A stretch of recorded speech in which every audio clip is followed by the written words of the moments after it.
The 40th US President, Mr. Ronald Reagan, has once told that a recession is when you never loses his job and a depression is when you lose yours. Hello and welcome to Knowledge East. This is Pravanjan Tripathi and today we will be discussing about the economic depression and the history of the Great Depression of 1929. Before that, I want to urge all of you to subscribe to your channel Knowledge East. So let's begin, and today on the show we will be discussing about what is depression, recession versus depression, and the Great Depression of 1929 and how it ended, how it started and how it ended. So there is no standard definition for the word depression, economic depression. We are not talking about the mental depression. We are here talking about the economic depression, and it is commonly the severe form of the recession, right? And fortunately, so far the world has witnessed only one Great Depression, that is in the year 1929, which lasted for 10 long years in the United States of America. So let's understand depression. It's an economic depression, an extremely severe long-term contraction in economic activity. Normally they say that the GDP numbers, when it fall for more than 5%, and the unemployment numbers fall in double digits like more than 10%, it is termed as an economic depression. The longer period of depression, severity and the longevity of recession is called depression. So in simple words, depression is when recession lasts long, that is for 2-3 years or for more than that.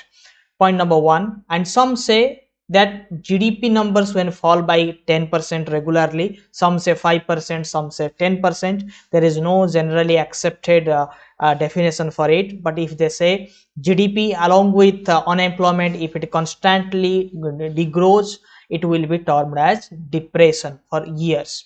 Okay, so this is the difference between recession and depression. Recession is an economic term which is often defined as the decline in real gross domestic products for 2 consecutive quarters. So if for 2 consecutive quarters for that means for 6 months, if the GDP is down, it will be treated as a recession, right? So it could be GDP, it could be per capita income, it could be anything, but it is measured as 2 consecutive quarters, whereas the depression is a more severe form of it, and the GDP of a country drops by 10%, then it is called depression and it starts for a longer period of time. I told you earlier that there is no commonly agreed definition. That's why somewhere it is mentioned 5% and somewhere it is 10%, right? But a longer period of time, recession is for 2 quarters, depression is for 2, 3, 4 years up to 10 years. Okay. So the Great Depression, what we are talking point of the show is the Great Depression, and the timeline is 1929 to 1939, and the place of the happening is in USA, United States of America. So the stock market that crashed in October 1929 signaled the beginning of the Great Depression. By 1933, the unemployment was at 25%, and more than 5,000 banks had gone bankrupt at that point of time. So the first phase of Great Depression lasted for long 43 months.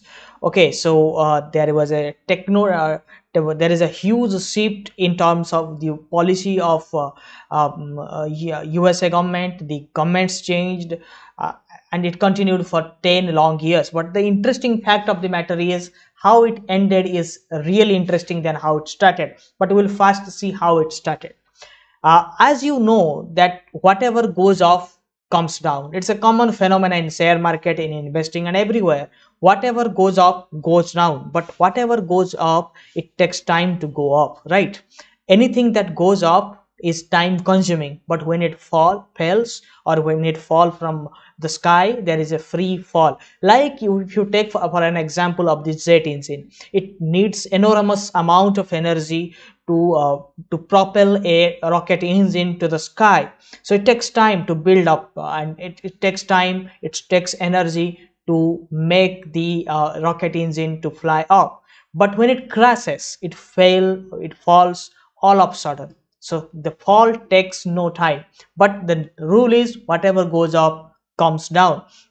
So similarly, to fail, to contract, to crash the economy of USA, it requires the US economy to rise. So that happened in the year 1920, and in from 1920 to 1929, this US economy expanded rapidly. People started investing in share markets. People started making money. The nation's wealth grew in an enormous amount. So, and that was called the Roaring Twenties. That means the prosperous 20s for the USA. The USA economy grown from nowhere to a big extent. Okay, so that made people invest in share markets. From millionaires to common man to poor man even started investing in stock market, believing in that stock they can make money in stock market.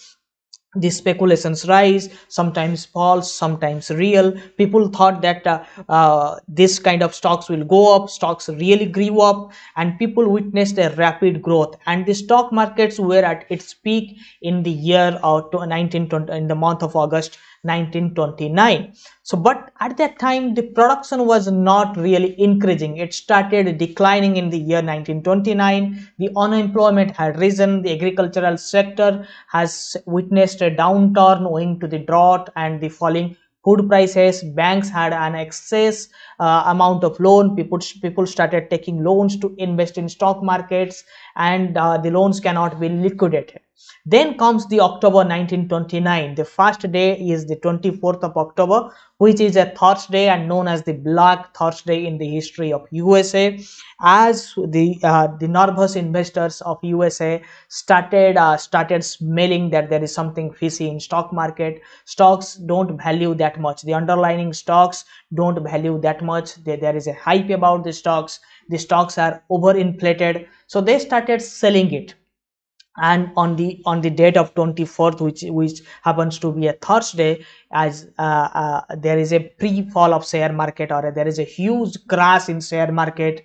And after next 5 days, that is on 29th October, which happens to be the Tuesday, it's also termed as Black Tuesday. The US stock market fails again, and that is known as the Black Tuesday. The two consecutive fall of stock market, or two consecutive crash in 5 days, marked the beginning of the Great Depression in the history of the world for the first time. Okay, so what was the severity and the impact of the depression? I must be telling you, the severity is enormous. In the first 5 years, the US economy shrank by 50%. The unemployment rate peaked at 24.9, that is almost 25% in the year 1933. During the depression, a third of US banks failed. One third of US banks failed. There was a run on US banks. So that was really very depressing. So then how come this depression ended? There was a very exciting story of the end of the depression. There is a new deal by the Franklin D. Roosevelt in the year 1932 to raise the spending of the government and the people. So that was the beginning when the first phase of Great Depression that lasted for 43 months ended. The previous government, Hoover's government, was de-elected, and new government that is formed by Franklin D. Roosevelt has struck a new deal. So the new deal paved a way for the Great Depression, end of the Great Depression. But the real end happened in the year 1939, when the World War II has begun. So why it has happened? Because in the year 1939, when US decided to join the Axis force led by the British, then the spending of the US government and in war infrastructure has raised. So that raised the economy, or the overall economy. And a year later, when Japan attacked the Pearl Harbor in US, the real war started in US. The real engagement of US force has started in the year 1940. So that marked the beginning of the end of the depression in the year 1939. Also, all these two events, the New Deal and the start of the World War, and the US when decides to join the World War, that made the free market to a mixed economy, and this has caused the historic end uh, of the Great Depression. Hope you liked this presentation. If you liked so, please share this video to your friends and kindly like this video and subscribe too. Thank you for being with Knowledge. Thank you for being with us.